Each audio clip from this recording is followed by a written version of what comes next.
Welcome back, everybody. Derrick Sue, your East Oakland advocate. Well, it's Memorial Day weekend. Have you done some shopping for any parties, picnics, barbecues that you may be doing? Well, you probably noticed, because I sure have, pork products are in very, very short supply. I mean, um, most of the holidays, one of my staples are pork ribs. And this year, it's been extremely difficult getting them and locating them. And when you do find them, they're expensive. I I saw a double rack of pork ribs, whole rack, and it's just uh, the whole side there. And in the past, on holidays, you could get pork ribs for as low as a $1.49. $1.49 a pound. Then it climbed up to $1.99. Let's see, 2022, I think I was paying about $2.49 a pound on the holidays. And this year, 2024, I can't even find them in the stores. You look, because I do a lot of Instacart shopping, and I also check my wholesalers. The wholesalers, uh, some of them have ribs, but it's extremely expensive. Here's how crazy prices have gotten since the last time I bought a case of pork ribs. It ran me about $45, and that was, what was that, 10, 12, 15? That was nearly 20 pounds. 20 pounds, and I was paying about $1.99 a pound wholesale, and in the stores they were going for about $2.49, up to $3. So wholesale, I got about 50-cent discount on that, buying in large bulk. Uh, and this year, when I went to my wholesalers, $106 for 10 pounds, for 20 pounds, for 20 pounds of pork ribs. By God, that's more than double since I last bought it in 2022. Because, like I said, I bought it for 45. Now we're over $100 2 years later. That's over 100% price increase. And um, I'll tell you why. Because you guys voted for it here in California. You elected to screw yourselves on pork, and here's what happened. There was um, a ballot measure back in 2020 that asked people of California, should food animals be treated more ethically, with more space to move, food, water, living conditions, things like that. And so, uh, you Californians here, especially here in Northern California, you voted for that. And so you have nothing to complain about uh, in terms of the price of your pork products, and how they have jumped. Because if you had read that, the outline before the voting back in 2020, it specifically said that the price of pork in California would double or triple the current prices. Well, right now we've seen more than triple in on the store, and so the legislation. Here's what: in order to sell your pork product in California, it has to be ethically treated and documented. So that means that pork from outside of California is no longer available, or going to be in very limited supply because of the legislation and the penalties that are imposed on companies. So that means two of the biggest pork suppliers in America, Swift Premium and IBP, no longer do business here in California because of that legislation. That was where a majority of the pork products came from. So what that means now, a lot of your farms, your meats, and everything that are controlled under that legislation, uh, have to have a certain amount of space so that they can move around, certain quality of food and grains, heat, and air conditioning.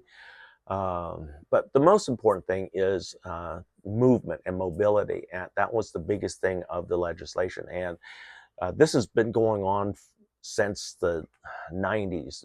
PETA, People for Ethical Treatment of Animals, was behind that.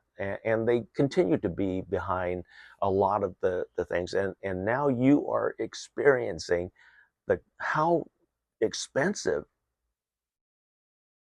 raising meat is. And then at the same time, you have all these organizations pushing the fake meats, Impossible Burger, um, the lab grown meats that are now being tested. So PETA has been quite an influence on America. And you stupid Californians who voted for this to raise the price, uh, some of you may be fine because you're multimillionaires, and so the price of pork doesn't affect you. But also, the likelihood of you eating pork is considerably less because those of you with money will go to beef, and beef has been outrageously expensive, and I've completely cut red meat out of my diet. So except for hamburger, I may have that red meat a couple of times a month, but predominantly it's going to be poultry, fish, shrimp, and pork. But here's where it really starts hurting people of low income. Uh, Pork is a mainstay meat for a lot of cultures, Asian culture and the Hispanic culture.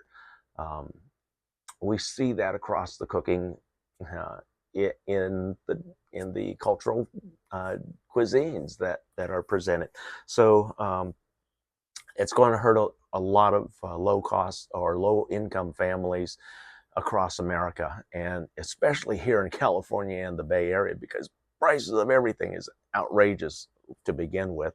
But probably most of you, if you've been shopping and you like bacon like I do, bacon prices just insane. Because I remember I used to be able to buy a pound, 1 pound of bacon for about $2.50, $3.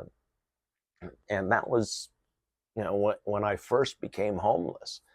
I was, it wasn't the best stuff, but it wasn't the worst stuff either. But give you an idea, bacon now is $8.99 to $12 a pound here in California. Insane, and this is the garbage stuff.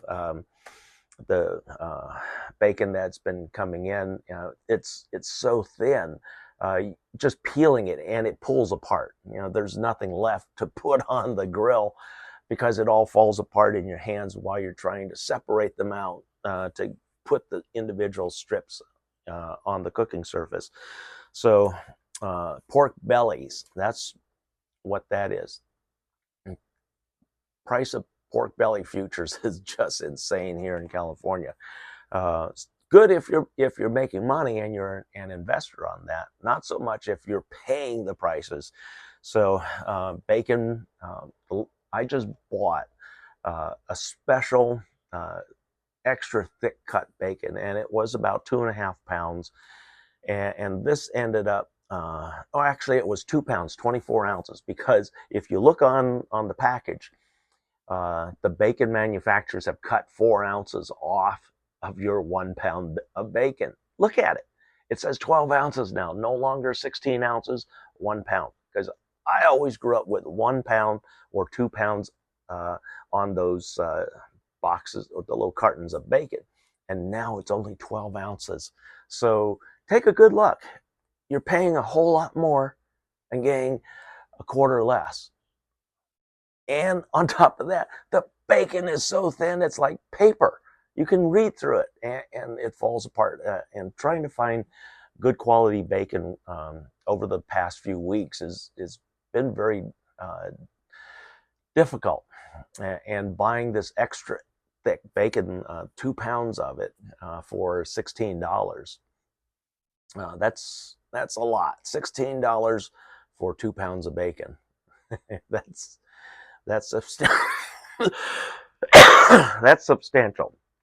So anyway, um, folks, we got to do better on voting. We have to look at all the fine details, because the politicians are really sneaky, crafty, crooked people, and they slip a lot of stuff in there, and it gets by, and it passes, and then all of a sudden people are saying, "What happened? Why did this happen?" Well, this is what happened. It got put on the ballot. You voted for it. Say, yeah, we want, here in California, we want more ethical treatment of our food animals. So that is fine. Chickens have to have a certain amount of space now, so that your chickens and your eggs are going to get expensive. And I've seen the price of chicken. Have you seen the price of chicken? You used to be able to buy 2 whole chickens for under $10.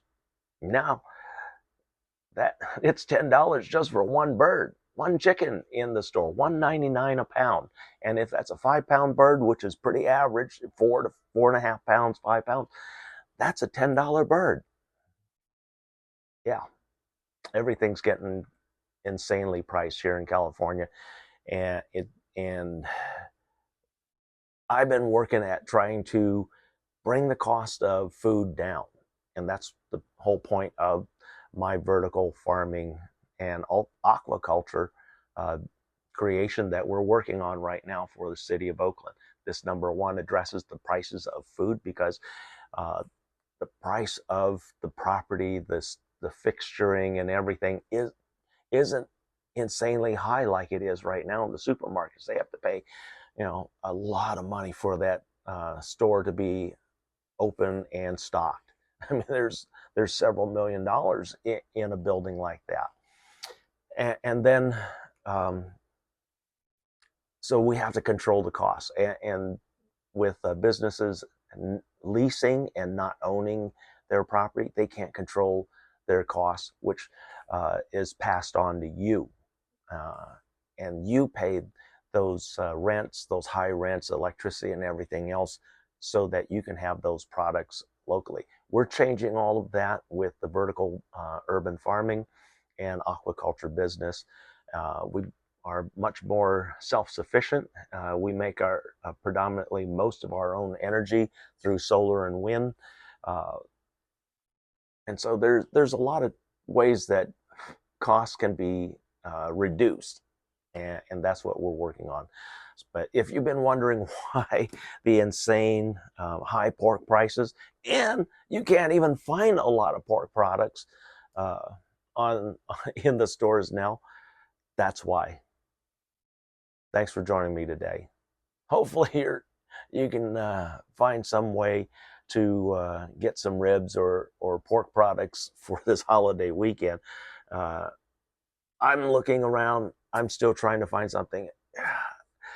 Paying over $100 for a case of ribs, that's just not going to happen this week. Thanks for joining me. We'll be right back.